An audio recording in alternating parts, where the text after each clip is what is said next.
رفضت تتجوزه واتجوزت ابن عمه، فانتقم منها وقتلها هي وعيالها. مذبحة حصلت في اسكندرية في أوائل التسعينات.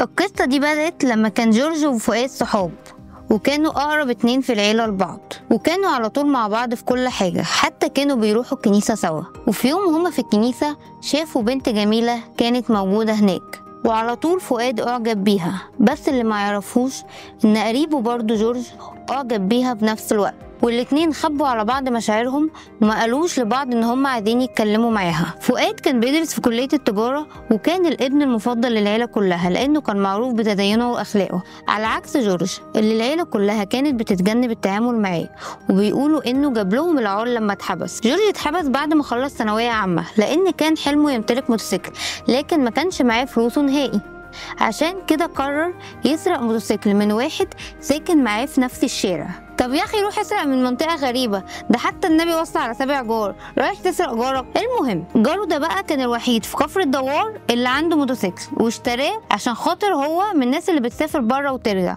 وبتقدر تشتري حاجات غيرهم كتير ما بيعرفوش يشتروها في الوقت ده. وده خلى جورج يطمع فيه ويقرر انه ينفذ السرقه. ففي يوم راح بالليل وخد الموتوسيكل، لكنه ما كانش مخطط هيعمل ايه بعد كده، حتى ما كانش بيعرف يسوق الموتوسيكل، لدرجه ان هو بعد ما مشى بيه اتقلب ووقع وعمل حادثه في نفس الشارع، والناس اتلمت على صوت الخبطه وصحوا صاحب الموتوسيكل اللي ضرب جورج وبلغ البوليس. اتقبض على جورج واتحكم عليه بالسجن لمده سنه، وكل العيله تخلت عنه ومحدش بقى يزوره ما عدا فؤاد الوحيد اللي كان بيزوره في السجن. وفؤاد لما كان بيروح لجورج السجن كان بيحكي له عن البنت الجميله اللي شافها في الكنيسه، لكنه مش عارف يوصل لها. اما جورج فكان بيسمع وهو ساكت وحزين، لانه عارف ان هي دي نفس البنت اللي هو بيحبها من جواه، بس مش عارف يتكلم. وده ولد عند جورج احساس بالحقد، خصوصا لما شاف ان فؤاد بره السجن وبيحاول يوصل للبنت اللي هو بيحبها، ده غير ان هو كسب حب وثقه العيله في نفس الوقت اللي عيلته كلها بقت بتكرهه. على الجانب الاخر قرر فؤاد انه ياخد خطوه جريئه ويروح يكلم البنت اللي هو بيحبها. راح وقف جنبها وكلمها وسالها عن اسمها،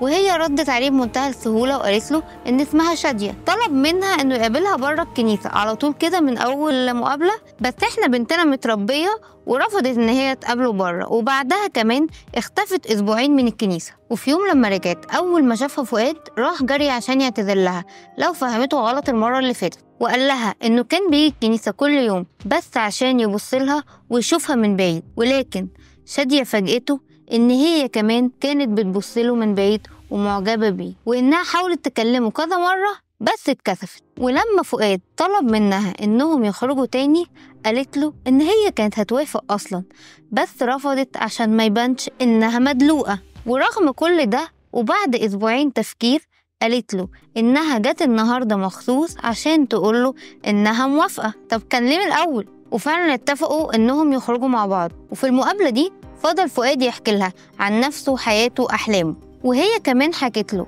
عن نفسها إنها يتيمة وإنها عايشة مع عمها اللي عنده محل دهب في اسكندرية. وفؤاد قال لها إن هو في آخر سنة في كلية تجارة، وإنه أول ما يخلص هيدور على شغل ويجي يتقدم لها. فؤاد كمان حكى لشادية عن قريبه اللي محبوس، وقال لها إن هو بيزوره وبيحبه وما يقدرش يتخلى عنه زي ما العيلة كلها عملت معاه. وشادية كانت شايفة برضو ان فؤاد كده بيعمل الصح مع قريبه، وفعلا اتخرج فؤاد وتقدم لشادية واتخطبوا. في الوقت ده خرج جورج من السجن، واول حد قابله كان فؤاد اللي اعتذر له انه في الفترة الاخيرة كان مقصر في الزيارات معاه لانه كان مشغول بالشغل والخطوبه. ولما جورج سأله عن البنت اللي خطبها قال له ان هي البنت اللي شافوها قبل كده في الكنيسه. وهنا حزن جورج جدا، لكنه عمل نفسه فرحان وبارك لهم. وقعد فؤاد مع جورج وحاول يقنعه انه ينسى الفتره اللي فاتت ويبتدي حياته من جديد ويحاول يدور على شغل.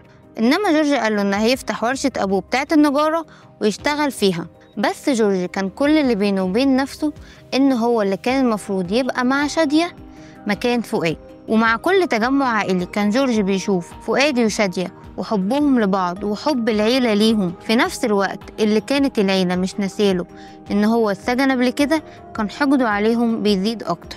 وفي لحظة قرر جورج إنه يوقع بين فؤاد وشادية وبما إنه كان عارف إن عم شادية عنده محل مجوهرات في اسكندرية، قرر يسرق منه ذهب ويحطه في بيت فؤاد، وبعدين يرجع يقول لشادية إن فؤاد هو اللي سرق عمها، وبكده يقدر يوقع ما بينهم. وفعلا نفذ خطته دي وسرق مجوهرات بقيمة 200,000 جنيه وحطها في بيت فؤاد.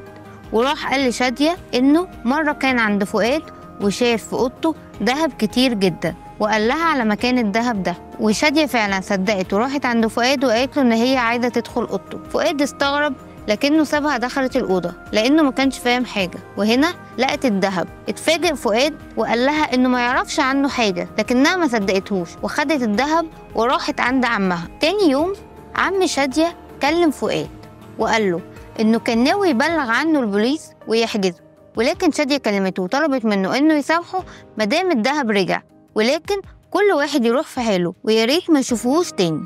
وبعد مرور فترة عرف فؤاد إن جورج اتقدم لشادية، لكن عمها رفضه لأنه كان عارف إن جورج عنده سوابق، وشادية كمان رفضته لأنها كانت لسه بتحب فؤاد. ولما فؤاد عرف شك إن ممكن يكون جورج هو السبب في اللي حصل، وراح لعم شادية يكلمه. المفاجأة إن لما فؤاد قال لعم شادية على شكوكه، عمها صدقه، خصوصا لما عرف إن جورج هو اللي قال لشادية على مكان الذهب بالظبط. عم شادية ما كانش مصدق يعمل كده، وقدر يصالح شادية وفؤاد وتحدد ميعاد الفرح في أسرع وقت. وقطع فؤاد علاقته بجورج نهائي واتجوز شادية، وراحوا عاشوا مع بعض في اسكندرية، تحديدا في منطقة سيدي بشر، لكن الاتنين كانوا بيشتغلوا في منطقة كفر الدوار. لكن لما شادية خلفت ابنهم الأول مينا، قرر فؤاد إن شادية تقعد من الشغل عشان تقدر تربيه. وبعد 2 حملت تاني وخلفت ابنهم مايكل.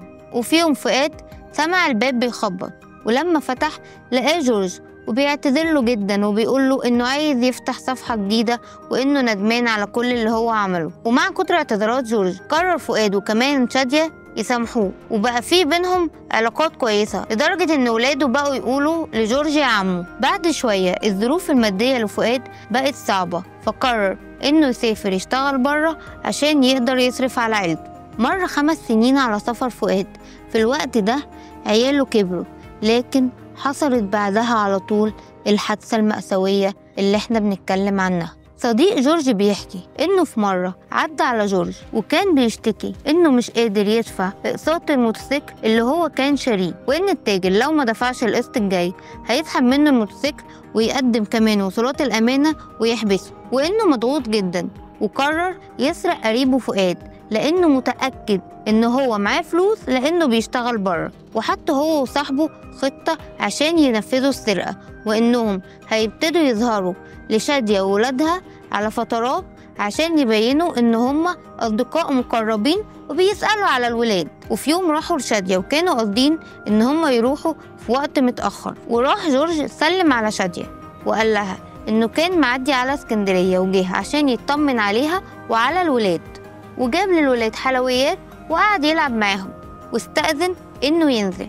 وبعد ما نزل قال لصاحبه إنه لاحظ الذهب الكتير اللي هي لابساه. وبعد كام يوم بعد ما كان جهز نفسه واشترى مطوة، سافر اسكندرية تاني وراح لشادية وولادها وقعد عندها لوقت متأخر لحد ما شادية بان عليها إن هي متضايقة. لكن جورج كان قاصد إن هو يتأخر عندها عشان يلاقي حجة إنه يبات، وفعلا طلب جورج من شادية إنه يبات لأن الوقت اتأخر ومفيش مواصلات ترجعه كفر الدوار، وكمان معهمش فلوس يباتوا في اوتيل. وافقت شادية على مضض منها وخلت ولادها يناموا في الصالون وجورج وصاحبه يناموا في أوضة الولاد. تاني يوم الصبح استأذن جورج شادية إنهم ينزلوا، لكن طلب منها كوباية شاي يشربوها قبل ما ينزلوا. قامت شادية عملت الشاي، وأول ما رجعت حطته على الترابيزة. راح جورج هجم عليها وصاحبه مسكها من رجليها ومسكوا فوطة مبلولة وحطوها على بقها، وقال لها إن هي رفضته زمان وقللت منه واختارت فؤاد، وسألها بتحدي فين فؤاد دلوقتي عشان ينقذك. وبعد ما فقدت الوعي طلع من جيبه مطوة وقال لصاحبه إنهم لازم يقتلوا الكل. قلعها الدهب وبعدين راح ناحية ولادها وذبح الاتنين. بعدها بدأوا يدوروا على أي فلوس في الشقة جنب الدهب. في اللحظة دي بدأت شادية تستعيد وعيها. راح خد جورج المطوة من صاحبه وراح دبحها. بعد ما خلصوا نزلوا من الشقة من غير ما حد يشوفهم، وفضلت جثة شادية وولادها في البيت 3 أيام لحد ما ريحة الجثث طلعت والجيران شمتها وطلبوا البوليس. دخلوا شافوا الجريمة. بعد وقوع الجريمة تحرك فريق البحث الجنائي للبحث عن القتلة، وبعد معاينة الطب الشرعي لمكان الحادثة رجحوا إن القاتل من معارف الضحايا، خصوصا إن مفيش عنف ظاهر في كسر باب الشقة والدخول أو الخروج منه. بعد البحث والتحريات ركز رجال المباحث على قريب الزوج ونجحوا في العثور عليه، وبعد القبض عليه أرشد عن صاحبه اللي شاركوا في الجريمة وتم القبض عليه هو كمان. في البداية أنكروا علاقتهم بالجريمة، لكن لما تم مواجهتهم بذهب الضحية اللي لقوه معاهم اعترفوا بكل حاجة وتم محاكمتهم وتم الحكم عليهم بالإعدام. وطبعا لو كان في حكم أشد أعتقد إن القاضي كان هيحكم عليهم بيه. تابعونا عشان تعرفوا قصص جديدة واكتبوا لنا رأيكم في الكومنتات.